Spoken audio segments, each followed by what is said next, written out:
Yo, yo, yo, what's up, YouTube family, man? It's y'all boy Sluu Hustle, and I appreciate y'all for tapping in. You know the deal. Let's get straight into this shit. I always knew Blueface was pretty stupid. I'm gonna tell you why.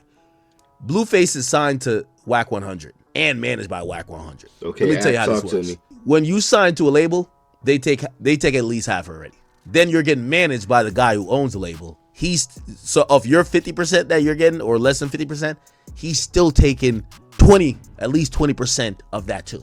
Damn. Double dipping. You get what I'm saying? I looked at his wife Damn. at the time, like, excuse me, man, like, would you insist on your son signing this right here? Like, like if I was your son, would you recommend this? She's like, yeah, I would. And I signed at that time. That was like my confirmation. No lawyer, no nothing. No lawyer, no nothing. Whoa. Huh? That nigga said he asked it.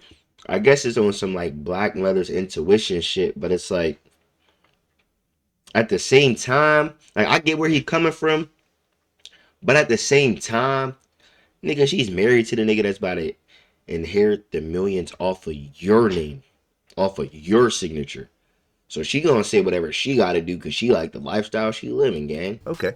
Wack100 was supposed to be No lawyer Blueface's is manager crazy. and business partner, but instead, he's been finessing him out of millions for years. Let's take a look at how one of hip-hop's most controversial managers pulled off one of the industry's biggest scams right in front of our eyes. I mean, Wack100 Shug is a music Jr. manager and industry veteran from Los Angeles, best known for managing controversial artists and making headlines with his outspoken personality. Born Cash Jones, Wack100 built his reputation in the streets before transitioning into the music business. He's managed everyone from The Game to Ray J, but his relationship with Blueface might be his most profitable and most questionable business move yet. Meanwhile, Damn, Blueface bro. was just a young dude from Los Angeles who stumbled into rap success. Born Jonathan Porter, he was gang banging in the streets when he accidentally went viral with Thoshiana. At the time, he had zero knowledge about the music. I hate these AI joints sometimes, bro. Like, I appreciate the person that puts it all to work to make it, but come on, bro. Like, go back and just say it yourself with a voiceover joint or something, bro. Like, Tatiana, for the ones that don't know. Music industry, That's what he meant to contracts, or say. business Come deals. on, bro. He was literally just a street dude who could rap off beat and somehow made it work. This made Blueface the perfect target for someone like Wack100. Here you got a young, naive artist who just went viral, got no management, no lawyer, no Overnight industry sensation knowledge type whatsoever. shit. He's making money but don't know how to protect it or structure deals properly. That's Yeah. when Wack100 swooped in like a vulture. According to Blueface himself, Wack100's daughter heard Thoshiana and put her pops onto the song. Wack100 then slid into Blueface's DMs trying to set up a meeting, but Damn. Blueface was hesitant at first because when you Google Wack100, all you see is controversy and drama. Blueface even admitted he was standoffish about dealing with Wack because Shoulda of his stayed where you reputation. was, He Brody. said, when you Google them, people tell you about him. It's nothing but crazy. On top of that, Wack100 used to go by Crip Killer Wack back in the day, and Blueface is a Crip, so that made things even more complicated. Yeah. But Wack100 wasn't giving up. He kept blowing up Blueface's phone, trying to get him to come to his house for a meeting. Blueface kept ignoring the calls until one of his homies told him to just hear Wack out and see what he had to say. At this point, Blueface was doing everything by himself, booking shows, shooting videos, handling his own business. He was also getting interest from major labels like Atlantic and Empire, but Okay, he felt so like they cool. didn't You can go get management though, but it don't have to be Wack100. Like it don't gotta be the fight. To me, man, I feel like in business, bro, taking the first offer is always the worst thing you can do. I feel like sometimes, bro, you gotta believe in yourself, believe in what you're selling, even if it is yourself. Like if you are your brand, which most of the time in business, you are your brand, you gotta believe in yourself. If you got your price set, even if they meet that number, shit. If you feel off, bruh, don't go with your gut, bruh. Don't go into something, bro, understand his street that you background. know could When a lady at backfire. Atlantic asked if he was Cry instead of Or Crip, at least, he realized don't these put corporate all people your didn't get it. shit One in the day, basket. Blueface was at the park in the hood having a good time when Wack100 started blowing up his phone again, telling him to come to his house. Blueface didn't want to go, but Wack sent a car to pick him up. When Blueface got to Wack100's mansion, he was immediately impressed. He said, When you see somebody who got it, it's like, okay, that I like that. This was exactly what Wack100 wanted. To show off his wealth and success to motivate Blueface and make him think Wack could get him to that level too. Literally. Here's where it gets Literally. crazy. Wack100 had the contract already written up and ready to go when Blueface arrived. Think about that. He had legal documents prepared before they even had a proper business discussion. That's Come on, predatory bro. behavior right there. Come But on. the most Literally. manipulative part was Literally, what though. happened next. Y'all Blueface hear looked that at shit, Wack bro? I mean, it maybe not, because he was kind of pursuing the nigga about fucking with him for a long time. So it's like, you could kind of look at it as predatory behavior, but you could look at it as, all right, maybe he was just overly trying to get him to, like, he may have actually seen some. You know what I'm saying? Like, this could all be about money now, but like at the beginning of this shit, he could have actually seen, like, oh yeah, this kid hot, let's get him out type shit. You know what I'm saying? Like, it could be a win-win situation, because like before Blueface, like, you was hearing Wack100 and like negative shit, like he was saying, like, this could have been the one thing that he could have, you feel me, used to get back in the streets, good grace type shit, you feel? Because after this shit, you kind of start seeing him pop up on platforms like No Jumper and shit like that. Live TV interviews were more frequent, shit like if I was that. your son, would you recommend this? And she said yes. I look at his wife at the time like, excuse me, man, like, would you insist on your son signing this right here? Like, like if I was your son, would you recommend this? She was like, yeah, I would. And I signed at that time. That was like my confirmation. That nigga's crazy. No lawyer, no nothing. No lawyer, no He's nothing. fried. Okay. Based on that response from He's Wack's fried. wife, I wouldn't have done Blueface that. signed the contract right then Definitely and without a there. lawyer. No lawyer, no time to review the terms, no understanding of what he was getting into. He just signed because he trusted that a mother wouldn't steer him wrong. Now here's where Wack100's finesse game gets exposed. The contract Blueface signed wasn't just a management deal, it was a record deal and a management deal combined. This means Wack100 gets paid twice from the same revenue streams. As Blueface's record label, Wack100 takes 50% of all music earnings right off the top. Then Damn. as his manager, he takes another 20% of Blueface's remaining earnings. Do the math. That's 70% of Blueface's money going straight to Wack100. That's DJ fucking Akademiks crazy. broke this down on his stream and called it exactly what it is: double dipping. I always knew Blueface was pretty stupid. I'm gonna tell you why. Blueface is signed to Wack100 and managed by Wack100. Let me tell you how this works. When you sign to a label, they take at least half already. Yeah. Then you're getting managed by the guy who owns the label. So of your 50% that you're getting, or less than 50%, he's still taking at least 20% of that too.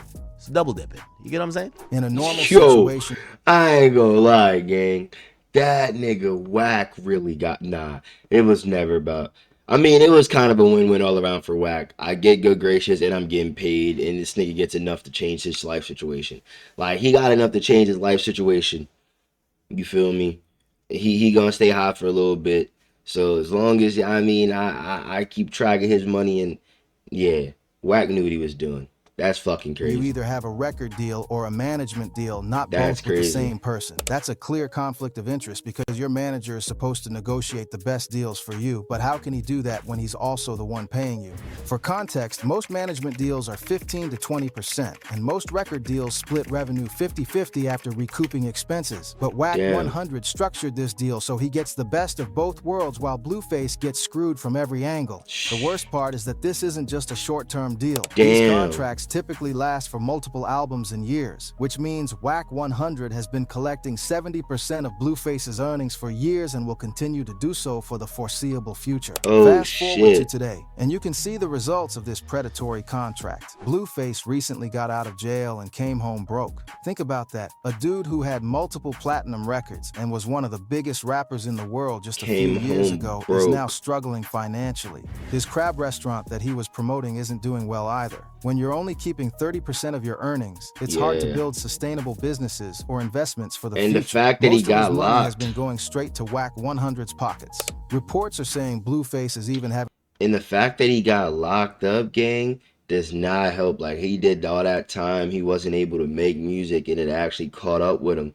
So it really do suck, because Wack really has damn near everything that could have been beneficial today. Like, on some, like, in case of a rainy day shit, Wack got all that money. Blueface only got money to spend for the time being. Like, whatever he was touching, he spent. He didn't have nothing to really put up, bro. nothing that was substantial. You know what I'm saying? Nothing that was really lasting them. You feel me? to sell his house How now. you come This is a home broke? perfect The nigga did like example a of how 5-year these bid, came predatory home broke. contracts can destroy an artist's financial future. While Wack100 is living in Maybe mansions not and even 5, flashing like wealth on 3. social media, the artist who actually created the music is going broke. And the crazy part is, Blueface is still locked into this deal. Even if he wanted to get out, these contracts are designed to be nearly impossible to break without paying massive penalties That or nigga going got a through Shug expensive Knight legal deal. battles. And remember, Blueface was young and inexperienced when he signed this deal. He was maybe 21 years old, fresh out the streets with no business knowledge. Wack100 took advantage of that Yeah, inexperience and facts. locked him into a deal that benefits Wack way more than it benefits the actual artist. This isn't just about Blueface. This is about a pattern in the music industry where older, more experienced businessmen prey on young, naive artists. They Damn. use psychological manipulation, flash wealth, and create urgency to get artists to Damn, sign deals without Blueface. proper representation. Looking back, there were so many red flags that Blueface should have caught. Having a contract ready before negotiations, combining record and management deals, not allowing time for legal review, these are all classic predatory tactics. Yeah. The most manipulative Yeah. part was used Especially not allowing me to have time to have legal review is insane. Like I can't even take a picture, send it to a lawyer real quick, or I can't hire a lawyer, come back, give me a week. Like I gotta sign it now or it's no deal. All right, no bet, no deal. You don't gotta even tell me twice. I'm gonna get it what you at. Wack100's I'm wife to gone. validate the Like, nigga, contract. what? That's psychological manipulation at its finest, making the artist feel like they're getting family advice when really they're being set up to get finessed. Industry knowledge matters. This situation shows why artists need to educate themselves about the business No side of music. bullshit. If Blueface had understood basic contract terms or had a lawyer review the deal, he could have avoided this trap entirely. From Wack100's perspective, he probably feels justified because he did help Blueface navigate the industry and book bigger shows. But taking 70% And of changed his someone's life earnings is situation for excessive sure. by any standard, especially when that person is doing most of the creative work. The power dynamic is completely lopsided. Wack100 controls Blueface's career, his money, and his business decisions. That's not a partnership. That's ownership. And when you own Facts. someone's career like that, you can basically do whatever you want with their finances. No If he wanted to, he could take damn near everything you want from that nigga and just shelf that nigga, gang. Like literally. way Like, out. The most literally. frustrating part for Blueface is probably that he can't easily get out of this situation. These contracts are designed to be ironclad, and breaking them usually requires paying back advances, legal fees, and sometimes even more money than the artist has. So Yeah, while literally. Blueface is struggling financially, selling his house, and dealing with legal problems, Wack100 continues to collect his 70% cut from everything Blueface does. That's millions of dollars over the years that should have stayed in the artist's pocket. The biggest lesson Damn, here is to fool. never ever sign a contract without having a lawyer review it first. I don't care how much you trust the person or how good the deal sounds.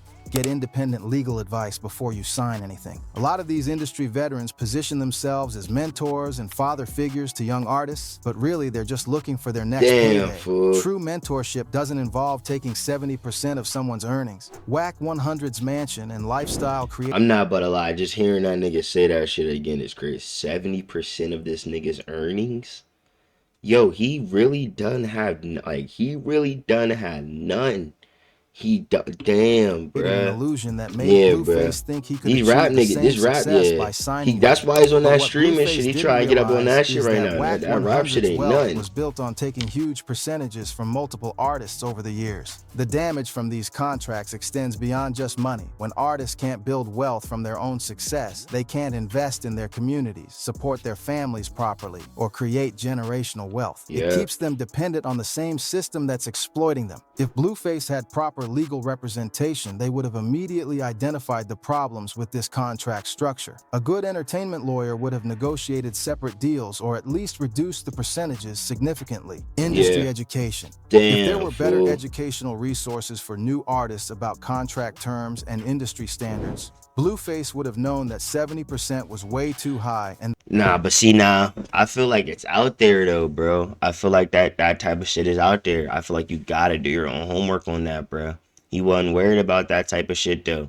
Cause hear me out, like he could have had a manager before he went to Wack100. Like, mind y'all, bro. They keep saying Wack100 pull this nigga out of the streets. Like he could have had a manager when Wack like was reaching out to him. Like he was already doing what he was doing. He ignored him for months. So he could have went and got a manager at least, and then went and got the music. You feel me? Like he didn't even try to do that. So it's like it's about like, man, when you hungry and you grinding, bro, you gonna put in the little shit. You gonna figure out the little shit. You gonna know what you gotta do. You feel me? Especially when you like make it, you gonna know how you gotta handle shit. Like because you eventually plan on making it. Like no one goes into something like, come on, bro. Like, I mean, yeah, you can, but it's like you get in situations like these. You feel me? So like, and you see it time after time again. So it's like, if you're researching something, bro, if you're trying to do something, bro, you hopefully like find everything that's important instead of the shit that's like already out there in the plane for you to see. Like, I don't think he even knew the difference between the papers he was signing, to be honest with you. You know what I'm saying? Like, and that's like on the little shit. Like, if a nigga tells you put your signature here and put your signature here, you're like, for what? You know what I'm saying? Like, why do I gotta put it there twice? Like, what am I signing twice for? Two different people? Like, you feel me? Like, on some shit like that. Like, and if you're really reading, then you would know. Like, it's there while you're signing it. You feel me? I feel bad, but I don't, man. Like it's like, you feel me? He wanted to be rich. The kid wanted to be rich. What could I say? It's y'all boys, Sluu Hustle. Y'all let me know what y'all think about this situation. Y'all comment down below and like this video for real. Smash this like button, homie. Stay in the algorithm, man, and check this description before you get out of here. I have some money for you. Just check the description, man.